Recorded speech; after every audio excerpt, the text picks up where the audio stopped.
Hi everyone.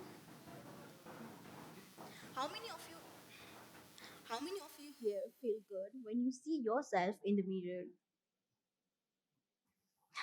Talking about feeling good, 11th March 2015. A normal day for a grade 11 student, woke up, went to college, had a good day and returned home at around 5:30 p.m.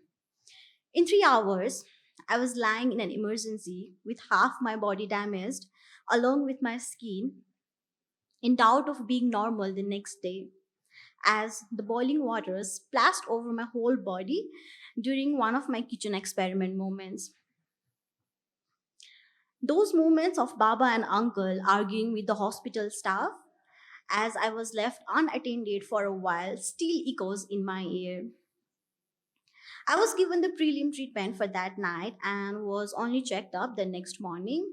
Doctor suggested a surgery at first, but luckily I recovered pretty well in my observation days, so I was able to return home fast. I hadn't seen myself till that day. I obviously saw the wounds of my hands and chest, but not the face.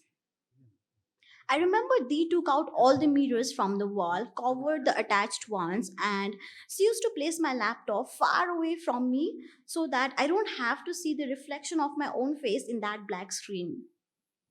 I couldn't attend any college exams for a month and two, and for a teenager, it felt like everything was destroying in parallels. I was sick and depressed at the same time. The last thing that I wanted at that time was to get rid of just not my body pain with a painkiller, but also the pain I was carrying inside. And I had a breakdown nearly every night for a month. The stress of my parents covered with a smile The stress of my parents covered with a smile in front of me and comforting me, telling, "Oh, छोरो आज त धेरै सन्चो भएछ नि every morning, even though केही difference भएको हुन्थेन, सन्चो भइहाल्छ नि, यति सानो कुरामा नि कोही रुन्छ, हाम्रो नानु त कति स्ट्रङ छ." And so on, each and every time my tears rolled down in the dressing sessions. The waking up every night in every 2 hours to check on me. Dai, who doesn't feel comfortable talking over a phone call even for a minute in normal days, calling me each day and consoling. तिमी नाच्य है, केही हुँदैन, अनि केही भइहाले पनि म छु त। आज यो मुभी हेर अनि मलाई बेलुका समरी भन्नुपर्छ है, यो गर त्यो नगर and everything. My cousins, feeding me with so much love and patience and skipping their work and study just to be with me. The pity face of my dear ones, the tension of not being able to give the board exam practicals, and the unease of my own self. I was seeing and feeling it all. My physical pain would step aside with a dose of painkiller in every 4 hours, but the emotional baggage that I was carrying inside me would be there for me for all the 24 hours. People were there for me, but I couldn't share what I was feeling inside. I was surrounded with enough assurance that I will be perfectly fine in 2 or 3 months, but मलाई त्यो assurance भित्रबाट फिलै भएको थिएन. Like हुन्छ नि, ला केही भइहाल्यो भने what if the scars remain? अनि in top of that, I was at that adolescent age where looking beautiful mattered.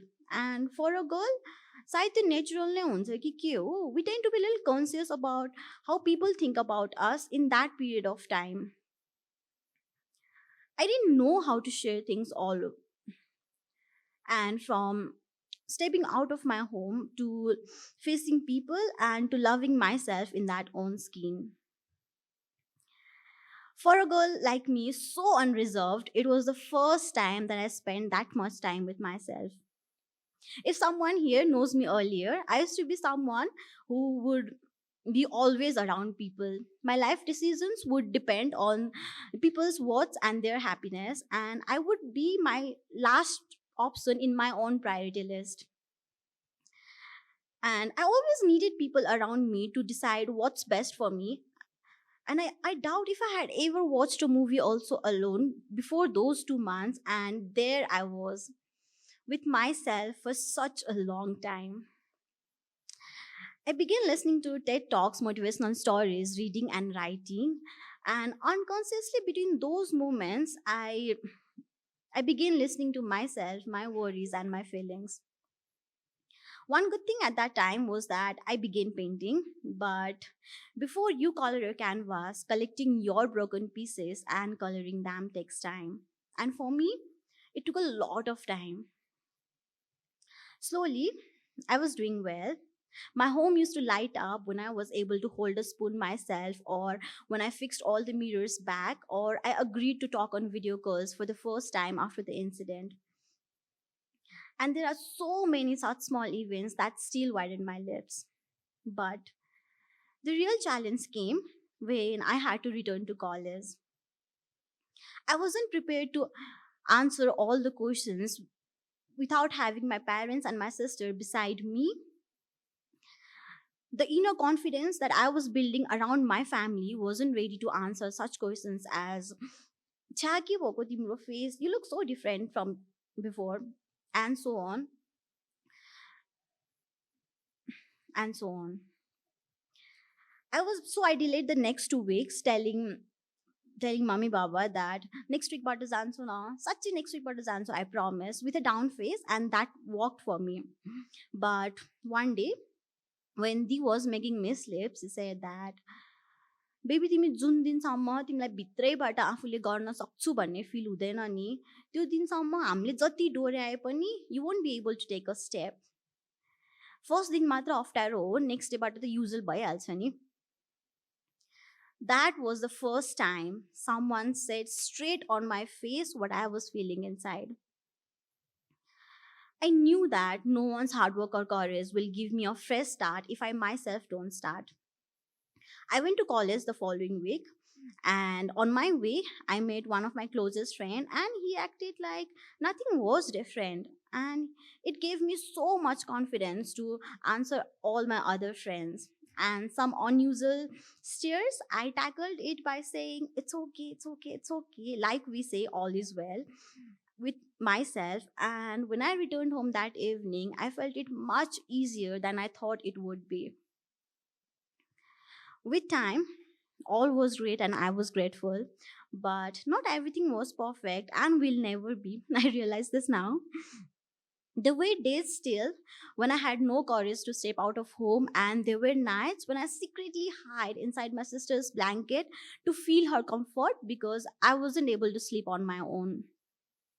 But no longer I needed the soldiers to lean on or the hands to guide me to feel confident. That it's not that I don't need my people now. I still need my best friend to I still need my best friend when I want to break down, or when I have to reply to all those awkward conversations. And I still need my sister to guide me through everything. And by now too, I need my brother to band-aid my small cuts also. But at the same time, I don't wait for my best friend to calm me down, or my sister to give a decision of her on me, or my brother to do the dressing.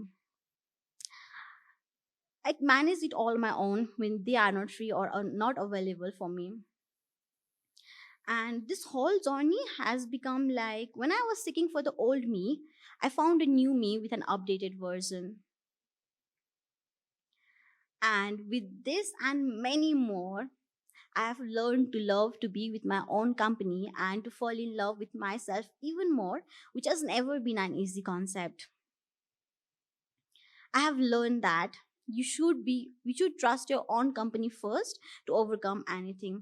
Someone saying, "Hey, you can achieve this or you can do this," only works if you say, "I can do this" or "I'll achieve this" to your inner self. Make the ones you tackle today the examples for tomorrow.